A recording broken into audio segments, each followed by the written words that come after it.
Sveiki! Šodien drošas braukšanas skolā jauns temats, ļoti aktuāla tēma – kā taupīt degvielu. Lai sāktu ekonomēt, ļoti svarīgi ir mainīt savus braukšanas ieradumus, un dažkārt varbūt iespējams vajag pastaigāt ar kājām, nevis braukt ar automašīnu. Taupīgai braukšanai nav nekā kopīga ar vilkšanos visiem pa priekšu 30 km/h. Tāpat taupība nenozīmē liet bākā degvielu tikai par 5 latiem. Taupība nozīmē domāt ar galvu un rīkoties saprātīgi. Piemēram, rūpīgi izplānojot maršrutu pirms braukšanas. Laikam es jūs nepierunāšu iet ar kājām, bet ļoti būtiski tomēr ir braucot mainīt savus braukšanas paradumus. Tāpēc tās lietas, kas jāatceras, ir sekojošas. Ātruma uzņemšana jābūt gana dinamiskai, bet pēc iespējas ātrāk jāmēģina sasniegt ātrums, ar kādu mēs esam ieplānojuši braukt. Tur, kur ir parastā ātruma kārba, tur mēs pastrādājam ar pārnesumiem. Automātam, protams, mēs daudz neko nevaram ietekmēt, tur automašīna pat mēģina pārslēgt pārnesumus, bet, protams, nedaudz mēs varam palīdzēt strādāt ar gāzes pedāli. Jāatceras viena ļoti būtiska lieta. Visvairāk jūs nozogat degvielu tajā brīdī, kad spiežat bremžu pedāli. Protams, ja bremzes ir jāspiež, tad tās ir jāspiež. Bet reizē mēs pārāk ilgi braucam ar gāzi grīdā. Brīdī, kad sen jau vajadzēja ripot un tādējādi izvairīties no bremzēšanas. Viss spēks, kas patērēts ieskrējienam, ir lietderīgs, jo tālāk aizriposim, bet tikko jūs šo efektīvo ripošanu pārtraucat nospiežot bremzes, jūs nozagāt sev degvielu. Lai brauktu ekonomiski, automobils visu laiku jāuztur kustībā. Katra apstāšanās vai bremzēšana, tas ir atkal liekas degvielas patēriņš būs vajadzīgs, lai uzsāktu braukšanu.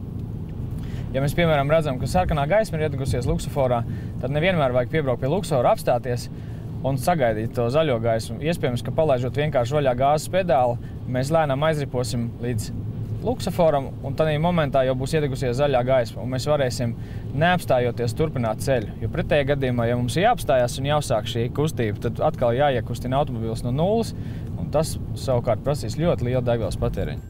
Protams, ka braukt ar gāzi grīdā arī nav sevišķi ekonomiski, un te jāatceras, ka diezgan taupīgs brauciens jums sanāks, ja negriezīsiet motoru pāri 3000 apgriezieniem minūtē.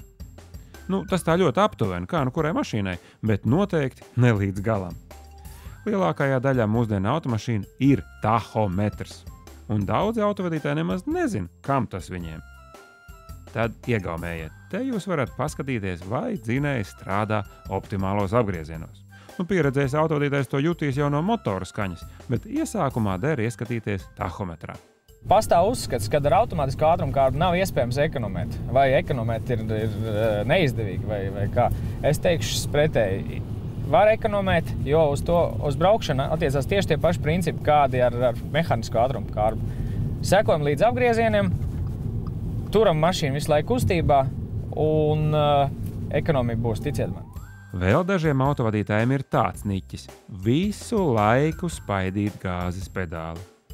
Te viņam liekas, ka brauc par lēnu, te tikko ieskriešies atlaiž pedāli un atkal par lēnu, un tā visu laiku.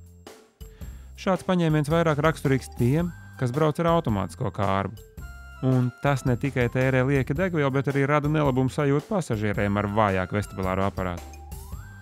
Ja kāds, kurš jūsuprāt uzskatāms par visai piesardzīgu un lēnu braucēju, sūdzas par lielu degvielas patēriņu savā automašīnā, viņš visdrīzāk ir kļuvis upuris pats savam biklajam braukšanas stilam.